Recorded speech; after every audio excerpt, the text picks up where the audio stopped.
बिस्मिल्लाहिर्रहमानिर्रहीम। स्टूडेंट्स, मेरा नाम तौसीफ़ुल हुसैन है और मैं आपका कंप्यूटर साइंस का टीचर हूँ। स्टूडेंट्स, पिछले हम कुछ लेक्चर से फ़्लो चार्ट के बारे में पढ़ रहे हैं। आज हम फ़्लो चार्ट के बारे में कुछ और चीज़ें पढ़ेंगे। हम ये देखेंगे कि कोई फ़्लो चार्ट कैसे ड्रॉ किए जाते हैं, फ़्लो चार्ट ड्रॉ करते वक्त किन किन बातों को नज़र रखना है, और फिर हम ये देखेंगे कि किसी भी फ़्लो चार्ट के क्या एडवांटेजेस होते हैं, उससे हमें क्या फ़वाइद मिलते हैं, और किसी भी फ़्लो चार्ट की क्या लिमिटेशंस होती हैं, उसमें हम क्या नहीं कर सकते, या वो फ़्लो चार्ट कहाँ जाके हमें प्रॉब्लम करता है। तो students, guideline for drawing a flow chart, some rules to draw a flow chart. ये कुछ गाइडलाइंस हैं कि जब आप फ़्लो चार्ट ड्रॉ करें तो इन गाइडलाइंस को, इन रूल्स को मद्देनज़र रखें तो आपके लिए आसानी होगी। नंबर 1 क्या है? First draw main logic and then add the detail. आपने फ्लो चार्ट के बारे में कुछ सोच रखा होगा, कोई लॉजिक बना रखी होगी कि पहले ये काम करूंगा, इनपुट लूंगा, फिर उसके ऊपर डिसीजन मेकिंग करूंगा, फिर उसके बाद यस का पाथ दूंगा, नो का पाथ दूंगा। तो पहले तो अपनी मेन लॉजिक जो है, जो आपने बात सोच रखी है, उसको ड्रॉ करें और उसके बाद फिर उसमें डिटेल्स आप ऐड करें। नंबर 2 क्या है? Provide necessary detail for a given flow chart. जब भी आप कोई फ्लो चार्ट बनाएं, उसमें जो नेसेसरी डिटेल है वो आप दें। फॉर एग्जांपल, जैसे आप एक वेरिएबल हमें चाहिए था इलेक्ट्रिसिटी बिल जो है उसको कैलकुलेट करने के लिए, तो हमने ये बताना था कि एक वेरिएबल यूनिट्स के तौर पे लिया जाएगा। तो provide necessary detail for a given flow chart. Number 3 क्या है? Flow chart is only A graphical representation, so don't draw every detail. For example, जैसे हमने वो वेरिएबल लिया यूनिट्स का, तो जो फ्लो चार्ट होता है वो एक पिक्चर की फॉर्म में एक चीज है, वो बहुत सारी बातें खुद ही एक्सप्लेन कर रहा होता है फ्लो चार्ट। तो आपको हर डिटेल जो है वो उसमें ऐड करने की जरूरत नहीं होती।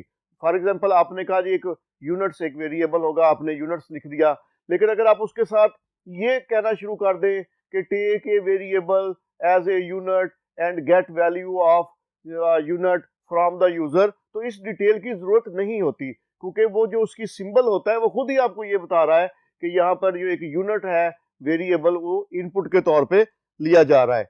तो flow chart is a graphical representation, so don't draw every detail. तो बहुत ज्यादा डिटेल वहां पे लिखने की भी जरूरत नहीं होती। Number 4, while drawing flow chart draw from left to right and top to bottom. तो ये एक बहुत अच्छी गाइडलाइन है कि जब भी आप फ्लो चार्ट ड्रॉ करें तो आप टॉप से बॉटम की तरफ आएं और लेफ्ट से राइट की तरफ चीजों को ड्रॉ करें।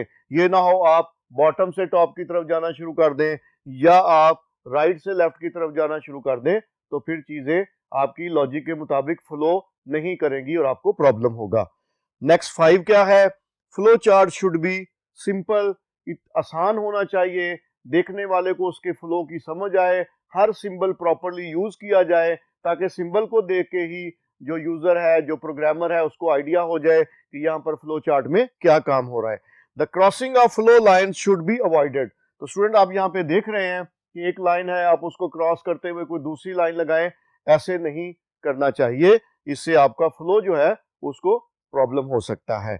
Number 6, if a new flow charting page is required it is allowed. अगर आपका फ्लो चार्ट एक पेज के ऊपर कंप्लीट नहीं होता, आप उसके साथ सेकंड पेज कनेक्ट कर सकते हैं, आप थर्ड पेज कनेक्ट कर सकते हैं। और आपको जब मैंने सिंबल्स का बताया था, तो आपको बताया था एक पेंटागोन का सिंबल होता है जो कि पेज कनेक्टर के तौर पे यूज होता है।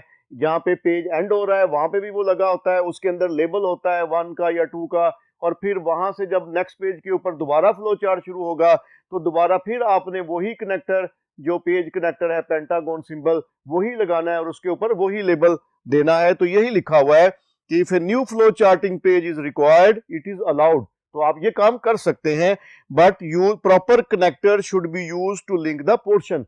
वो जो आपके फ्लो चार्ट के 2 या 3 पार्ट्स बन जाएंगे, पोर्शन बन जाएंगे, उनको प्रॉपरली कनेक्ट करना है, लिंक करना है, ताकि आपको पता चले कि ये चीज यहाँ पे एंड हो रही है और दूसरे पेज पे, तीसरे पेज पे कहां से स्टार्ट हो रही है।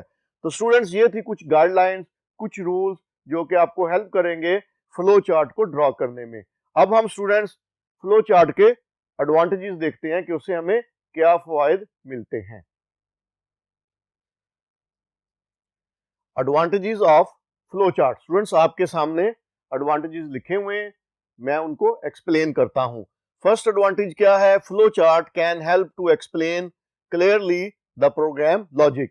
प्रोग्राम लॉजिक क्या है कि आपने क्या थिंकिंग डेवलप की, कौन सी चीजें आपने इनपुट के तौर पे ली, किन चीजों पे आपने डिसीजन लिया, डिसीजन के ऊपर आपने कौन सा पाथ, यस के लिए क्या फॉलो किया, नो के लिए क्या फॉलो किया, क्या कैलकुलेशन की, कैसे आउटपुट जनरेट हुई और कैसे फिर जो है वो फ्लो चार्ट कंप्लीट हो गया। तो ये एक लॉजिक है। तो जब आपका जो फ्लो चार्ट होता है, जब वो आपके सामने होगा, जब वो किसी प्रोग्रामर के सामने होगा, जब वो किसी यूजर के सामने होगा, तो उसको देखते हुए यूजर को, प्रोग्रामर को क्लियरली पता चल जाएगा ये प्रोग्राम का फ्लो क्या है, इसकी लॉजिक क्या है। Number 2, flow chart helps the programmer in deciding the flow of control in a program. अगर कोई प्रोग्रामर, अगर कोई डेवलपर उस फ्लो चार्ट को देखते हुए सॉफ्टवेयर बनाना चाहता है, प्रोग्राम लिखना चाहता है, उसकी कोडिंग करना चाहता है, तो उसको डायग्राम से अंदाजा हो जाएगा कि उसने प्रोग्राम के अंदर जो इंस्ट्रक्शन फ्लो होनी है उनको कैसे कंट्रोल करना है और वो कैसे कैसे फ्लो होगी, पहले कौन सी इंस्ट्रक्शन होगी, फिर कौन सी इंस्ट्रक्शन होगी। तो ये हेल्प करता है प्रोग्रामर को कि वो कोडिंग करते हुए, प्रोग्राम बनाते हुए आपको देख सके यहां से कि प्रोग्राम का फ्लो किस तरह से कंट्रोल किया जाएगा, प्रोग्राम की इंस्ट्रक्शन किस तरह से फ्लो होगी। Number 3, it guides the programmer in program coding. तो जो आपने लास्ट पॉइंट देखा उसके मुताबिक नंबर 3 पॉइंट में कि वो जो प्रोग्रामर होगा उसको प्रोग्रामिंग की कोडिंग करते वक्त लॉजिक भी समझ आएगी, उसको फ्लो ऑफ कंट्रोल भी समझ आएगा, सीक्वेंस ऑफ इंस्ट्रक्शंस भी क्लियर हो जाएगा कि मैंने अपने प्रोग्राम में सीक्वेंस ऑफ इंस्ट्रक्शन कैसे रखना है, फ्लो कैसे कंट्रोल करना है, और जो लॉजिक डायग्राम में नजर आ रही है, फ्लो चार्ट के अंदर नजर आ रही है, उसको कैसे इंप्लीमेंट करना है। Number 4, it helps the user to understand the program logic. अगर एक सॉफ्टवेयर बना और उसके बारे में हम यूजर को क्लैरिफाई करना चाहते हैं, यूजर को बताना चाहते हैं कि इसकी क्या लॉजिक बनाई गई है, इसको कैसे इसमें फ्लो डाला गया है, तो ये जो फ्लो चार्ट होगा वो यूजर को भी किसी भी सॉफ्टवेयर प्रोग्राम के उसको दिया जा सकता है कि उससे वो देख ले कि ये जो सॉफ्टवेयर है, ये जो प्रोग्राम है, उसमें क्या लॉजिक अडॉप्ट की गई है। तो स्टूडेंट्स ये थे एडवांटेजेस फ्लो चार्ट के। अब हम देखेंगे limitations of flow chart. Flow chart बनाते वक्त क्या मसाइल आ जाते हैं, कौन सी चीजें जो हैं वो प्रॉब्लम क्रिएट करती हैं। तो number 1, it is difficult to draw flow chart for complex problem. अगर कोई बहुत कम्प्लेक्स प्रॉब्लम है, बहुत मुश्किल किस्म का सॉफ्टवेयर है, तो फ्लो चार्ट उसका ड्रॉ करना बाज़ औक़ात मुश्किल हो जाता है और उसको रिजल्ट उससे प्रोड्यूस करना आसान नहीं रहता।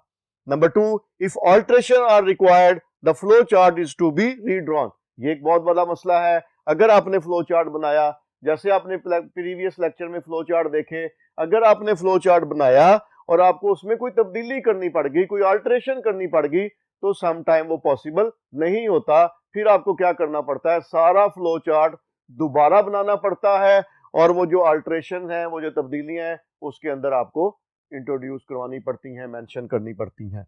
नंबर 3, क्या लिमिटेशन है? It is some time difficult for a customer to understand the logic followed in a flow chart.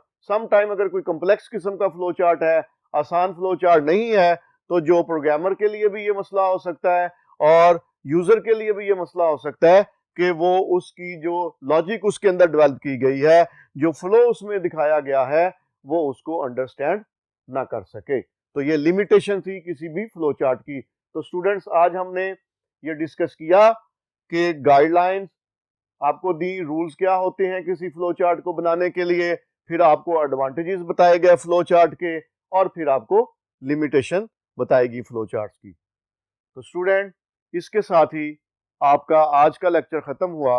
Allah Hafiz.